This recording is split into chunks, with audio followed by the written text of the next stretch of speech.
परत नाही होणारच, आई शपथ. ते सारखं आई शपथ म्हणायचं नाही. जानकी पण अशीच होती धांदरट. तुला पाहिलं ना की तिचीच आठवण येते मला. आजपर्यंत तुझ्या संसारात जे जे काही घडलंय ना, त्या सगळ्याला जबाबदार आर्यन होता. साहेबांना पैशाची गरज आहे. राधिका मॅडम तुम्हाला उद्या फोन करतील. जो आकडा सांगतील तो लवकरात लवकर पोहोचवा. हे सगळं जर का मला दुसरं कोणी सांगितलं असतं ना, तर मी कधी विश्वास ठेवला नसता. पण आर्यननेच मला हे सगळं सांगितलं. थांब जानकी, मला तुझ्याशीच बोलायचंय. जानकी, तू कोण समजतेस स्वतःला? अमृता, माझ्याकडून काही चूक झाली असेल तर मी आधीच तुझी माफी मागितली. मला याचाच राग आलाय. तुझी काहीही चूक नसताना तू माझी माफी मागितलीसच का?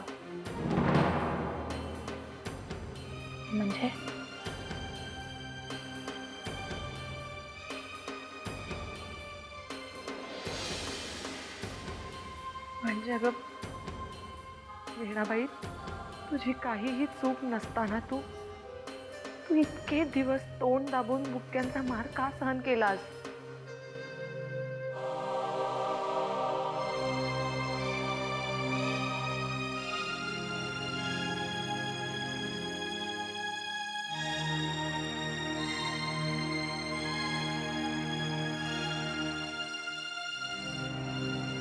जानकी, दोन कान फाडत मारून मला सांगायचंच ना, एवढा हक्क होता तुला? या घरामध्ये जेव्हा सुरुवातीला माझ्या बाजूने उभं राहणारं कोणी नव्हतं, तेव्हा तू उभी राहिली होतीस. त्यामुळे तू मला काही बोलली असलीस तरी त्याचा राग मला नाही आला.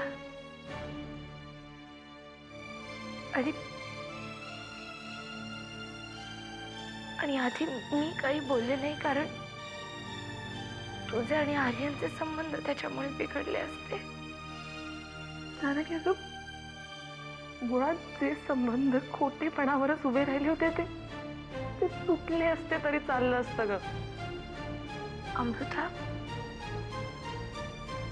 तुझं लग्न झाल्यानंतर हे सगळं सुरू झालं होतं, जेव्हा ना तुझ्या हातात काय उरलं होतं ना माझ्या.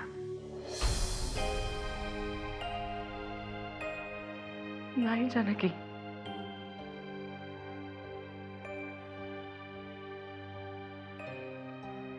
अगं पण आज माझ्यामुळे बाबा तुझ्याशी असं वागतायत.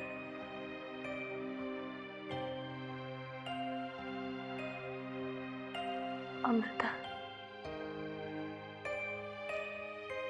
आज तुझ्या मनातला राग मी कुठलेही प्रयत्न न करता दूर झाला ना,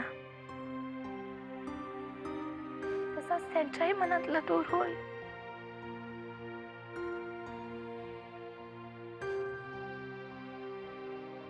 हा तुझा गैरसमज आहे जानकी.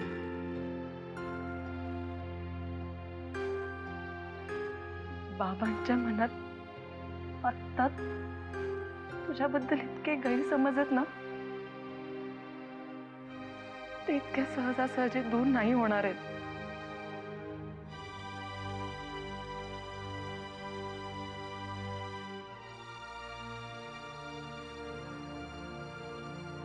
अमृता, माझा चांगुलपणावर पूर्ण विश्वास आहे.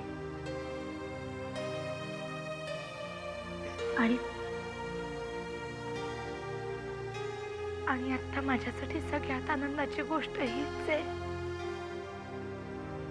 की माझी अमृता मला परत मिळाली. तुझ्या मनातले माझ्याबद्दलचे सगळे गैरसमज दूर झालेत ना.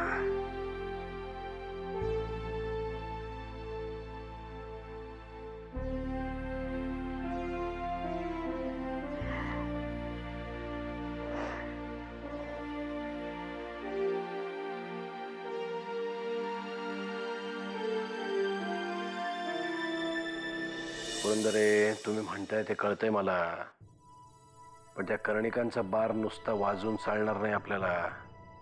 तर तो जेव्हा आपल्याला हवा तेव्हा आणि जिथे हवा तिथेच वाजायला हवा ना. ठीक आहे, त्याची तुम्ही काळजी करू नका. मी बोलतो वाकणीसांशी. हा.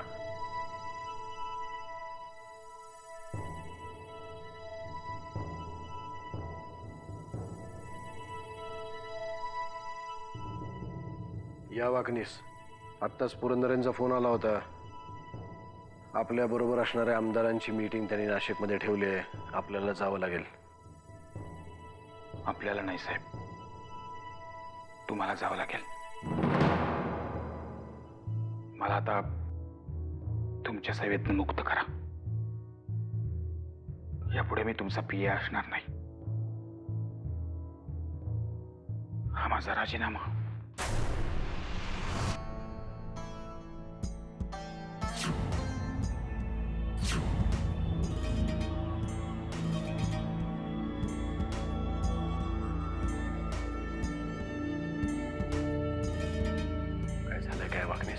साहेब, मला वाटतं की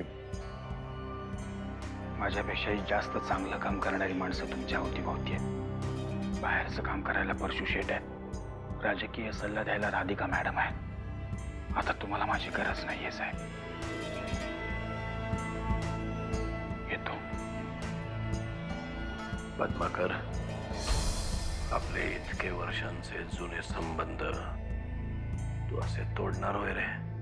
मी सरपंच झालो तेव्हापासून माझ्या सोबत आहेस तू, आणि आता आयुष्यातली इतकी महत्वाची लढाई लढत असताना तू असं मागच्या मागे पळून जाणार? साहेब, आज बऱ्याच वर्षांनी तुम्ही मला पद्माकर म्हणून हाक मारली.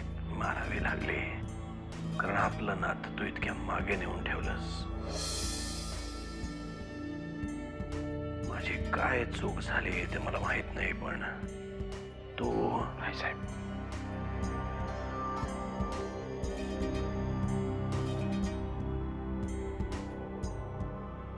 तुमच्याबद्दल माझी काहीच तक्रार नाहीये साहेब.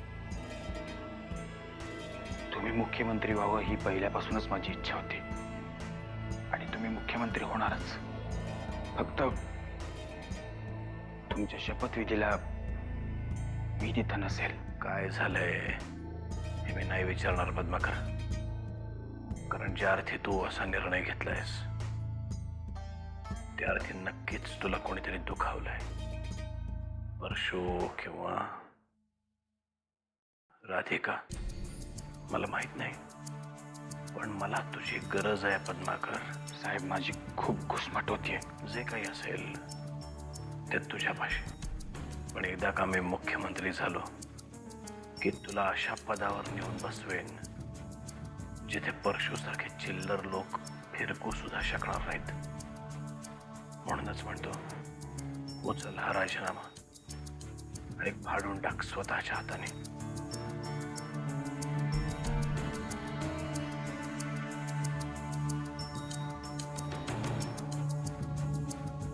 पद्माकर,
थांब तिथंच. काय करत होतीस? चोरी करत होतीस की नाही? नाही होत. देवा शपथ सांगते काय नव्हते करत मी. रेड हँड पकडले मी तुला चोरी करताना. घरच्यानं ओरडून सांगेन ही पोरगी चोरी करायला आलती म्हणून. अहो शिवचे कपडे ठेवत होते फक्त. आता एक कानाखाली आवाज काढला की नाही बरोबर कबूल करशील. बोल काय चोरत होतीस? मी आजच्या बाईंना बोलू ना. बोलू की मग माझ्या विश्वास कोणावर ठेवणार, तुझ्यावर का माझ्यावर? थांब की मीच बोलू तू. आता बाई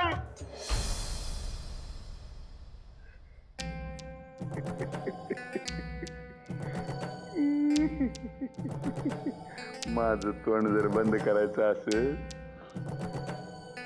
तर हातांचा उपयोग नाही करायचा. काय बोलताय तुम्ही, मला कळत नाही काय. कळेल कळेल समजा कळेल तुला. बोलू काय? आत्याबाईला बोलू? अबे आत्याबाई!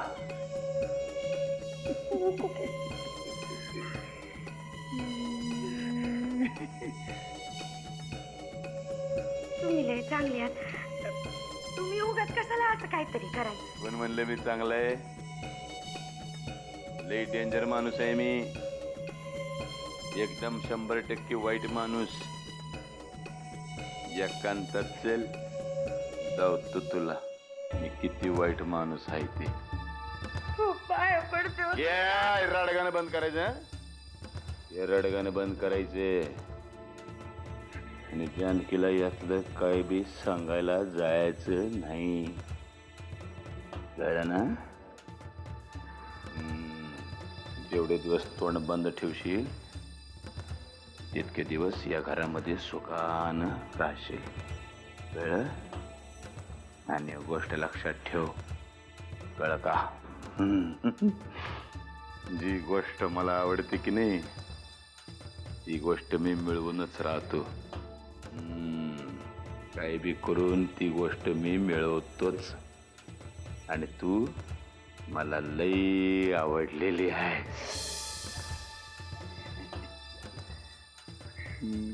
हात नाही लावला, आता लावला.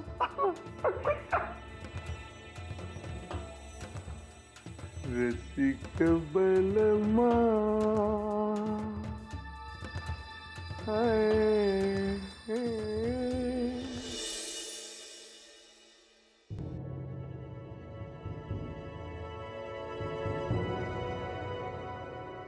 खूप दमलेली दिसताय.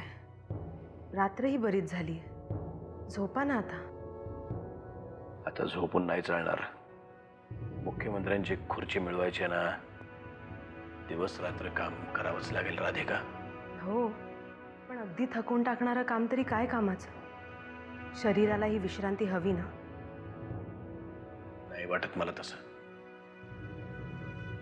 ती खुर्ची मला समोर दिसत असताना विश्रांती नाही चालणार. मला काम केलंच पाहिजे.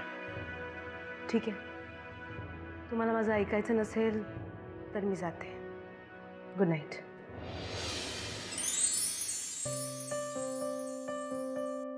थांब राधिका, तू माझ्या बरोबर आहेस म्हणूनच इतक्या जबाबदाऱ्या सांभाळू शकतोय मी. राधिका, मी इतके कष्ट घेतोय पण मला हे माहिती आहे की ज्या खुर्चीची मी इतक्या आतुरतेने वाट पाहतोय ती येताना एकटी येणार नाहीये. अनेक संकट, अनेक शत्रू घेऊन येणार आहे. एकीकडे परशुसारखी माणसं माझ्या सोबत आहेत जी कधी उलटून माझ्यावरच वार करतील याचा भरोसा नाही.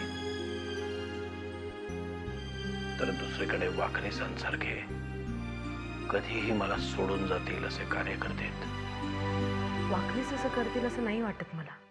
कोण कसा वागेल काही सांगता येत नाही राधिका. आजच वाकणीस माझ्या हातात त्यांचा राजीनामा देत होते. मला म्हणाले, आता तुम्हाला माझी गरज नाहीये तेव्हा मला मोकळं करा. काय वाकणीस असं म्हणाले? ज्या माणसाला त्याच्या पायावरती मी उभा केला त्याच माणसाला आता वेगळं चालण्याची इच्छा झाली आहे. त्याला पाडणारही मीच आहे. पण खरंच राधिका, आता तूच मला सांग, हे असं सगळं होत असताना मी काय करू? सध्या तरी तुम्ही झोपलं पाहिजे. बाकीचे सगळे प्रश्न आपण उद्या सकाळी सोडवू. Okay, good night. काय सारखं जातेस? थांब ना थोडा वेळ इथे.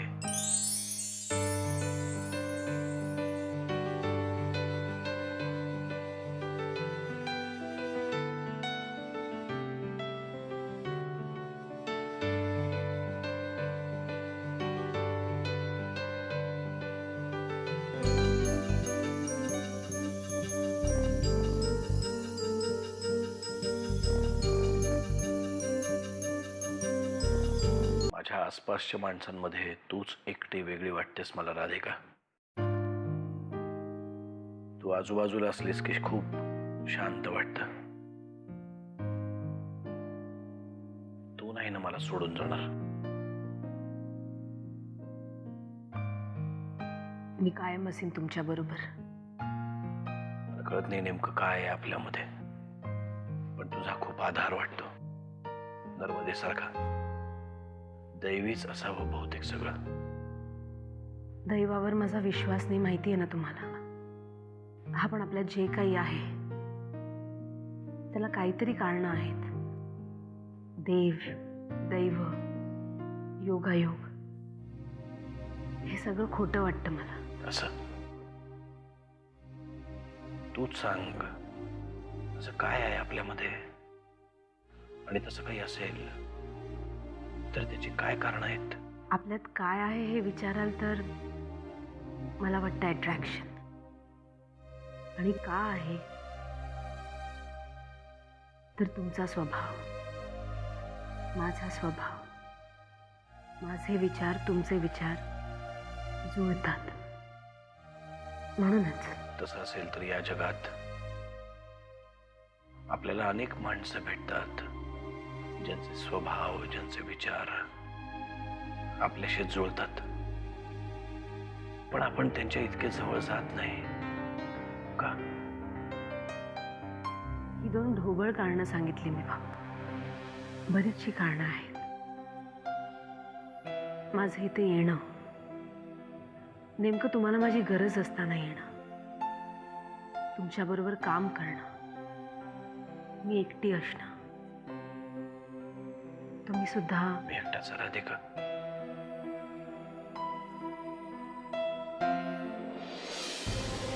खूप एकटा आहे मी. तुझ्याशिवाय, तुझ्या व्यतिरिक्त एकटा आहे मी. आणि जानकी, विषय सुद्धा काढू नकोस त्याचा. कोणी नाहीये ती माझी.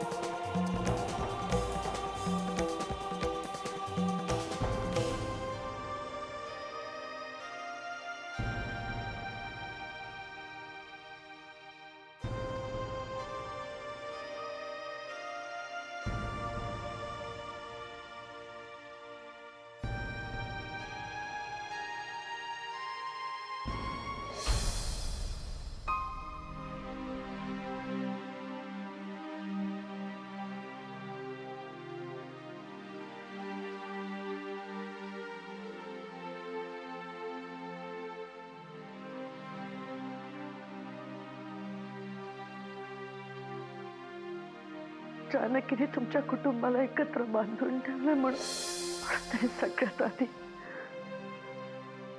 जानकीलाच टार्गेट केलं. या घरामध्ये जेव्हा सुरुवातीला माझ्या बाजूने उभं राहणारं कोणी नव्हतं, तेव्हा तू उभी राहिली होतीस. त्यामुळे तू मला काही बोलली असलीस तरी त्याचा राग मला नाही आला. आणि जानकी, विषय सुद्धा काढू नकोस त्याचा. कोणी नाहीये ती माझी.